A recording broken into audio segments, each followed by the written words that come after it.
na siyang nanguna para itaguyod ang ating mga karapatan.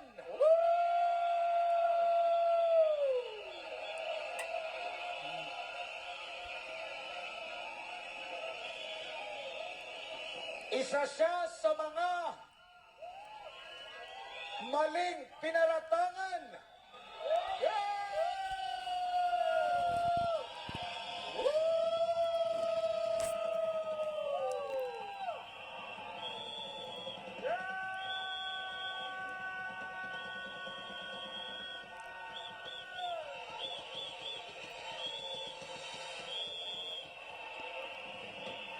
At dahil sa ambisyon ng mga nasa posisyon, siya ay ginipit. Yes!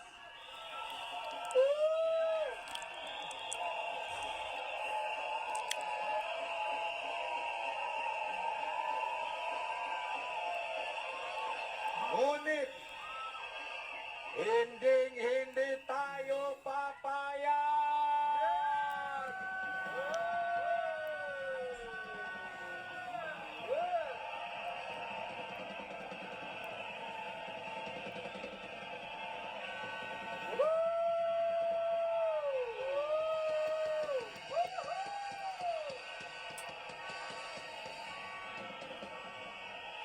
Isa siya sa mga nagpakita at nagturo sa atin kung paano mahalin ang ating inang bayan.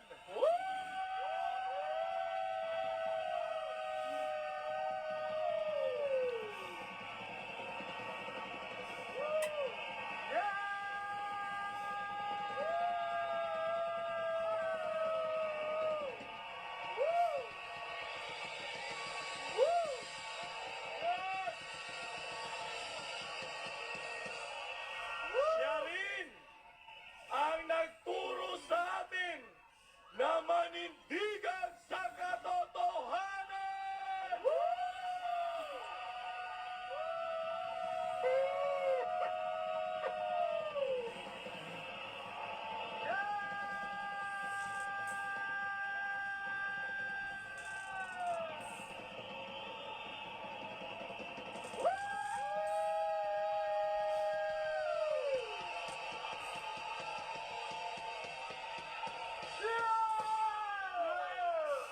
Hindi na siya nag-iisa ngayon dahil ang kanyang laban ay laban na kasama ang buong bayan. Kasama ang bayan! Laban kasama ang bayan! Laban kasama ang bayan!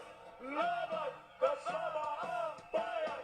Laban kasama ang bayan! Laban kasama ang bayan!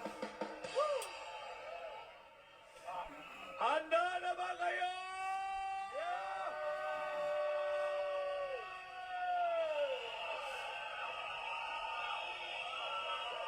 Alam niyo kung sinong mangungusap sa atin ngayon?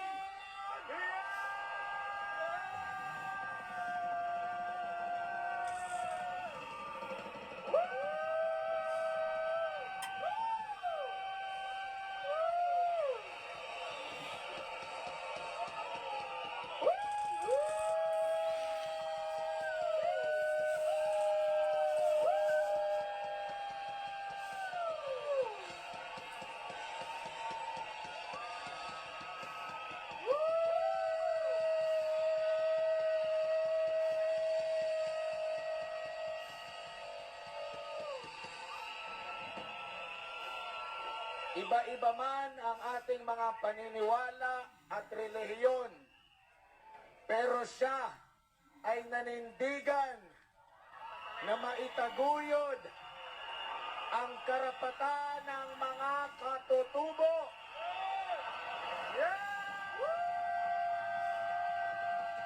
Ang karapatan ng mga Muslim. Ang karapatan ng bawat Pilipino.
Nanginginig na ang buga ng mga buhaya!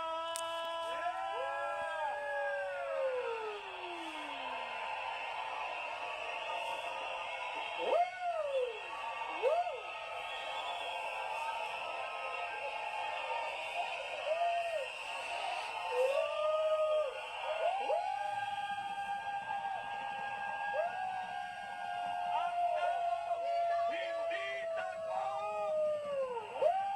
Ang taong hindi takot ialay ang buhay! Ang ating pinakamamahal na pastor, Pastor Antonio C. Tiboloy!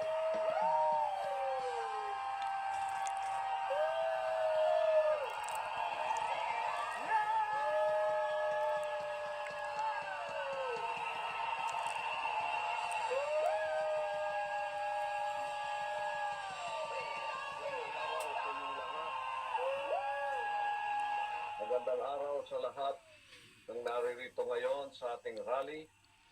Magandang araw sa lahat ng mga kababayan natin sa buong Pilipinas. Magandang araw din naman sa lahat ng mga kababayan nating nasa ibayong dagat, lahat po ng mga OFWs at lahat po kayo na nandirito sa ating laban kasama ang Bayan Prayer Rally at lahat ng mga Kingdom citizens. Praise the Almighty Father. Lahat kayong mga kabataan, lahat ng mga magulang, at lahat po ng mga kababayan nating merong puso ng pagmamahal sa ating inang bayang Pilipinas. Sa atin pong mga katutubo, lahat kayo, mahal ng ating dakilang Ama, Alhamdulillah,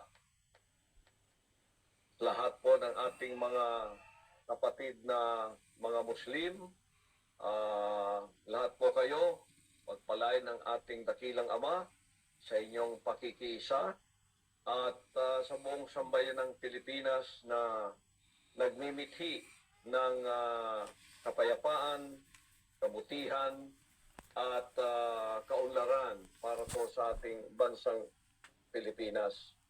Nandirito po tayo sa ating laban kasama ang Bayan Prayer Rally dahil po sa isang bagay na ating hinihiling sa ating dakilang Ama na tayo ay mabigyan ng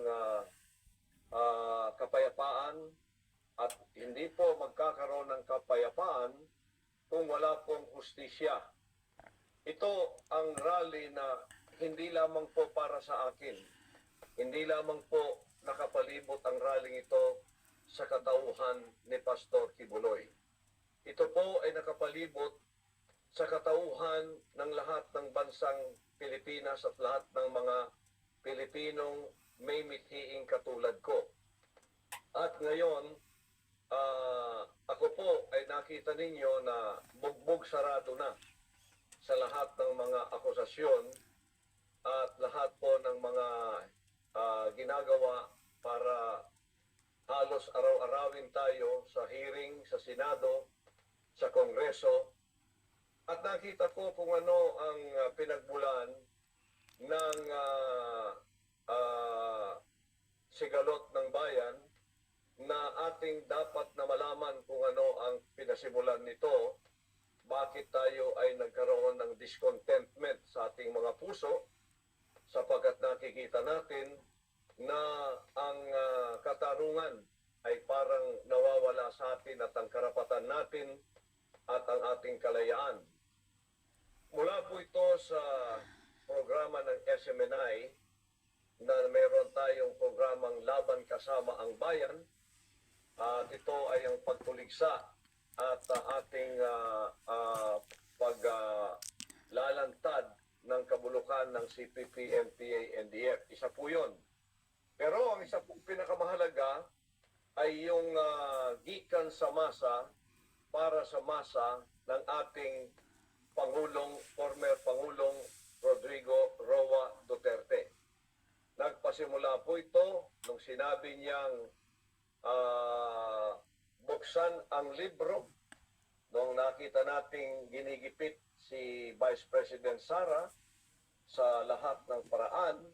Hindi natin alam kung bakit. Napakabait naman ang ating Vice President at napakatalino at napakasipag sa kanyang trabaho. Pagkatapos, pinawawa rin siya doon sa Kongreso at pagkatapos nangusap ang ating Pangulo na ang libro ay dapat buksan kung ano ang nangyayari sa kaban ng bayan na nasa pangangalaga ng Kongreso ni Martin Romualdez. At ito ang naging ugat ng lahat ng ito na mula noon ay ginipit po ang SMNI. At ito ay inilagay sa alanganin lalo na nung nagtanong si Ka Eric tungkol sa travel funds ng mga kongresista na 2.066 billion ang nagasto 39.7 billion lang pala. Meron pa pong sobrang mga 2.27 billion. Ang tanong ng taong bayan ay saan nalagay yon? Iyon ang pinagmulan na ginipit na ang SMNI. At pagkatapos ginipit ang dalawa nating angkor. At pagkatapos sinundan pa ito ng chat-chat. Yung pong tinatawag nilang People's Initiative na tinutulan ng bansang Pilipinas. At pagkatapos ng mga issues na yon, nasa puso ng bawat Pilipino sapagkat meron po tayong katwiran na alamin kung saan at paano ginagasto ng ating mga kongresista sa pamumuno ni Speaker Martin Romualdez ang pera ng taong bayan. Tulad ng sigaw natin, hindi naman nila pera yan. Kaya ito yung pinagmulan at ugat ng lahat ng ito na ako ngayon ang ginipit, pati ang SMNI, at halos linggo-linggo na wala nang hinto ang hearing doon sa Senado, doon sa Kongreso, kung ano-ano na lang ang kanilang mga pinagsasabi. At pagkatapos ako'y ginigipit at tinatakot sa sabpina, sa warrant of arrest, tinatakot na ipakulong, at lahat ng ito diversionary tactic para malimutan ng tao ang tunay na issue na walang iba kundi ang yung People's Initiative. Na alam natin hindi naman People's Initiative. It is a politician's initiative. Kaya gusto nilang walain doon, pati yung open the books. Tingnan natin kung anong nangyayari sa mga pera ng taong bayan. Ngayon, gusto ko pong tayo ay bumalik sa issue na yon. Because this issue is more than me. It is the issue of the nation's democracy at ito ay issue ng ating pamayanang Pilipino kung tayo ba ay aangat o babagsak sa pamamagitan ng lideratong kasalukuyang administrasyon ni Bongbong Marcos at diyan sa Kongreso ni Speaker Martin Romualdez. Kaya yun po ang dapat nating pag-usapan ngayon. At ito po ang dapat na ating pagtuunan ng pansin. At lalo na po itong PI na to na huwag buksan ang ating konstitusyon. Protect the Constitution. Sapagkat yan, pag binuksan, parang binuksan na ang Pandora's box. Hindi lamang po economic provisions ang makakalkal dyan.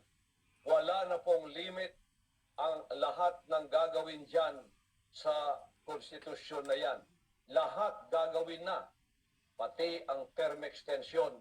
Ito po talaga siguro ang pakay.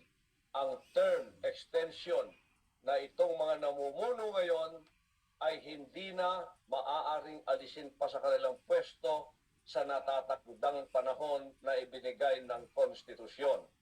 Ito yung tinututulan ng lahat ng mga Pilipino. hindi lamang tayo dito sa kingdom.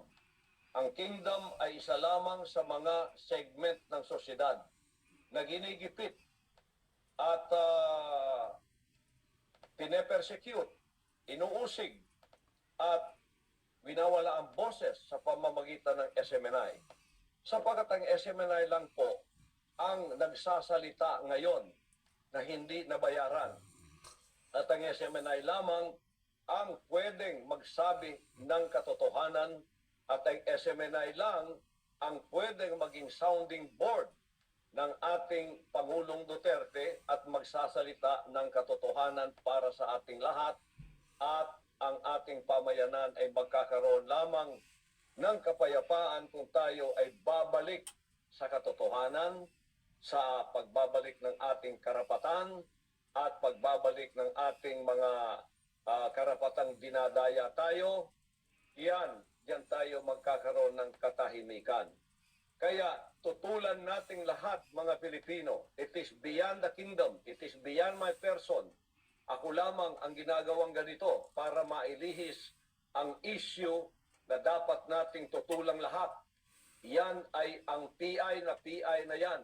Marami pong meaning ang PI na yan. Dapat nating ibasura ang PI na yan.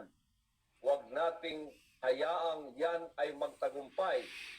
Biro ninyo, ginagawa na nilang lahat ng paraan, underground, pamimili, kung ano pa, para lang maisulong ang bagay na ito at pagkatapos mamulat at magising tayo, tapos na ang laban at ito ay hindi para sa bayan, kundi ito'y para sa kanila.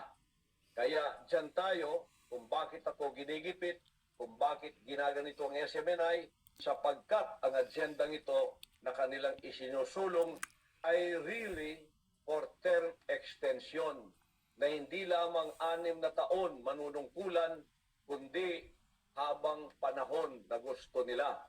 At ngayon, pag yan ay natuloy, mawawala po ang posisyon ng Vice Presidente at ang maghahari ay ang Prime Minister sa katauhan ni Martin Romualdez. Papayag ba tayo sa mga bagay na yan, bansang Pilipinas? Hindi tayo papayag. Tututulan natin yan. Diyan tayo magkakaisa. At tayo ay sisigaw ng ating mga boses at sasabihin natin, ipagtanggol natin ang ating konstitusyon, ipagtanggol ang ating karapatan, ipagtanggol ang ating kalayaan na ngayon ay sinisikil, at ibalik natin ang issue ng pera ng taong bayan. Kailangang ipakita ng Kongreso at ni Speaker Martin Romualdez kung saan pumunta ang pera na hinihiling ng taong bayan na buksan ang libro at ipakita ang mga resibo. At pangatlo, dapat na ibasura ang Resolution number 10. Ang Resolution number 10 po ay certification lamang. Kung magre-report sila sa pera, it is certification, liquidation by certification lang. Walang resibo-resibo. Kung ano na lang ang ilalagay doon, yun na lang. Ang hinihingi ng taong bayan, certification by liquidation with receipts. Kung saan pumunta, kung paano ginamit, at saan ginamit ang perang ipinagkatiwala sa kanila sa pamayanan na nandyan sa pagtitiwala ng Kongreso. Yan po ang ating issue na tatalakayin sa mga raling darating pa, di lamang dito sa Liwasang Bonifacio. Hanggang hindi nasasagot yan, walang katahimikan dito sa bansang ito. Walang term extension, huwag galawin ang konstitusyon, open the books, and liquidate with receipts ang lahat ng mga pera na ginagamit ng mga nasa pamunuan. Ito ang sigaw ng taong bayan. At pangalawa, hindi pa po sinagot ng ating Pangulo ang lahat ng mga hamon sa kanya na dapat pangunahan na niya ang pagiging example sa hamon ng ating Pangulong Duterte sa kanya. Alam na po ninyo kung ano yon. At ngayon, magpapatuloy po tayong mananalangin sa isang maayos na pamamaraan kasama hindi lamang tayo sa KOJC, kundi ang buong pamayan ng Pilipinas, 115 milyon, pati na po ang ating mga kababayang nasa ibayong dagat na halos 10 milyong OFW. Tayo pong lahat ay gusto natin ng kahusayan, gusto natin mabait ang ating gobyerno, hindi po brutal, hindi naninikil ng karapatan, hindi nang uusig, at hindi po dapat nagipitin ang mga taong gumagawa ng kabutihan. Ano po ang role ng SMNI? Nagsasalita ng katotohanan. Hindi po kami tumatanggap ng bayad para tumiklop ang bibig namin at hindi lang salita kung ano ang nakikita naming dapat na gawin para sa ating taong bayan. Ano po ang role namin sa KOJC? Gumagawa kami ng contribution for nation building. Role ng SMNI yan, nation building. Kita po ninyo ang aming mga kusang loob na pagtulong sa ating mga kababayan, ang pagtulong sa mga kabataan, ang pagtulong sa ating mga mamamayan na nasa mga sakuna, na nasa mga kalamidad. Kusang loob po nating ginagawa yon. Ngunit ano ang isinukli sa akin at sa ating mabuting kalooban para sa nation building? Ito po ngayon, panggigipit, pag-uusig, panggugurgur kay Pastor Kibuloy, under threat, mga kabi-kabila ang warrant of arrest, hinalkal na naman ang mga na-dismiss na mga kaso, at kung ano-ano pa ang kanilang gustong gawin para ako ay mapigilan, para ako ay mabilanggo, at kung maaari, ako po ay patahimikin habang buhay. Ngunit, kasama natin ang Panginoong Diyos sa ating laban na ito para sa ating bayan. Hindi lamang to para sa akin. Ako lamang ang nanguna nito tulad ng aking ipinangako. Pagungunahan ko ang bayang ito na susunod kayong lahat para tayo ay magkaroon ng isang bayan na matino ang mga namumuno, matino ang mga pamamahala, mapagmahal sa kanilang mga mamamayan, hindi po ginigipit, kundi lalong tinutulungan ang mamamayang may puso at layunin na mahalin ang ating bansang Pilipinas. Ito po ang isinusukli sa atin ngayon. Puro politika, puro politika.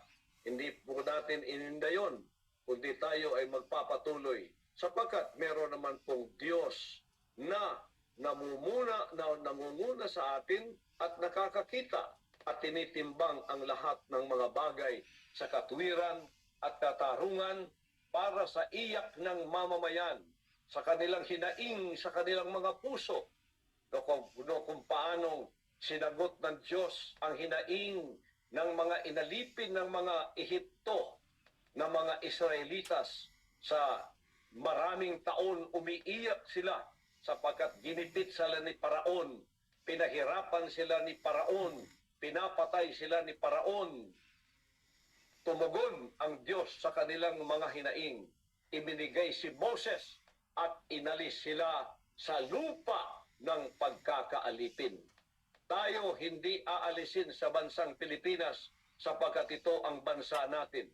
Sinong aalisin ng Ama at kanyang hahatulan? Yung mga namumunong ng gigipit sa kanilang mga mamamayan. Ito yung makabagong paraon na nanggigipit. Ito yung mga makabagong paraon na sinisikil. Ito yung mga makabagong mga paraon na dapat na alisin sa kanilang mga pamumuno at ibigay ang kalayaan sa ating bansa na naghihikahos, umiiyak at napakalaki ng paghihikahos ng kanilang mga puso na magkaroon ng matinong leader. Natikman na po natin ang napakagandang pamumuno ng ating former Pangulong Duterte. Naging template po yun. Masaya tayong lahat. Ayaw na nating siya'y umalis sa pwesto Ngunit tinupad niya ang 6 na taon, masakit man sa ating puso. Ngayon, nasadlak tayo. Wala pang 2 taon, naghihikaros na tayo, umiiyak na tayo, humihingi na tayo sa ating amang makalangit. Ama, iligtas mo po kami sa mga mapang-aping kamay, mga mapang-aping, mga mamumuno sa amin, at iligtas mo po ang aming pamayanan, ang aming henerasyong susunod. Iligtas mo kami sa mga ngamkam ng aming kayamanan. Iligtas mo kami sa mga abusador, mga mapang-api, at mga hambugero na mga namumuno sa amin. Mulang Kongreso, Senado, sa pamunuan ng Executive, at dyan sa Legislative at sa iba pang mga pamunuan. Bibigyan tayo ng katugunan ng ating dakilang Ama ngayon na ang pasimula ng pagtugon niya sa ating mga hinaing, at tayo ay magpapatuloy na mananalangin, at ito na ang pasimula ng ating tunay na kalayaan at karapatan na ibabalik ng Amang makapangyarihan sa atin. Huwag tayong hihinto hanggang ang katugunang ito na ating hinihiling ay maibigay sa atin. Hindi natin hinihiling ang kaguluhan. Hindi natin hinihiling na tayo ay magkaroon ng hidwaan. Ang hinihiling lamang natin, matinong pamumuno, mapagmahal na pamumuno, matulungin na pamumuno, at very kind na pamumuno. Yun lamang po. At tutulungan sana ang mga bayan o mga taong ibig tumulong sa ating bansa. Ang kabaligtaran po ang nangyayari. Parang ang kanilang tinutulungan ng kanilang sarili. Parang ang kanilang tinutulungan ng kanilang mga kalyado. Wala silang pakialam sa bansang Pilipinas. Hindi po karapat-dapat ito. Kaya ito na ang pasimula ng ating mga hinaing na diringgin ng ating dakilang Ama. Manalig po tayo sa Kanya sapagkat darating ang iilang araw, ang katugunan ay maibibigay na sa ating lahat. Marami pong salamat, at hanggang sa petsa 12 ng ating rally, marami pa po tayong bisitang darating. At ating former Pangulong Duterte ay akin pong hiniling kagabi, at sa kalooban ng Ama, siya po ay darating dyan. At ang iba pa nating mga personalidad na magsasalita po patungkol dito. Kaya pag-usapan po natin ang tunay na issue. Huwag po tayong magpabulag sa tunay na issue. Ako'y ginagawang issue para matabunan ang tunay na issue. Ibalik po natin doon. Sumigaw tayo, no to PI, no to Chacha, protect the Constitution, open the books, liquidate with receipts all the people's money. Yan po ang tunay na issue ngayon. Purihin ng Ama, ibalik ang boses ng SMNI, ibalik ang boses ng taong bayan na nagtatanggol sa ating lahat. Pagpalain po tayong lahat ng ating dakilang Ama. Hanggang sa muli, asahan ninyo, pag kinalooban ng Ama, ako ay pupunta riyan personally. Magkikita po tayo pag kinalooban ng Ama yan. Kaya purihin ang dakilang Diyos, ibinibigay ko lahat ng kapurihan at kapasalamatan sa kanyang dakila at makapangyarihang pangalan. Amen. Amen. Maraming Amen. salamat, mahal naming pastor. Thank you po.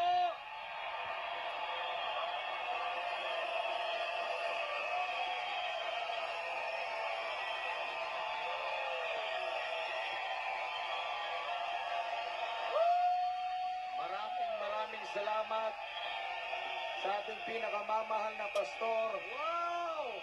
Pastor Apollo C. Kibuloy.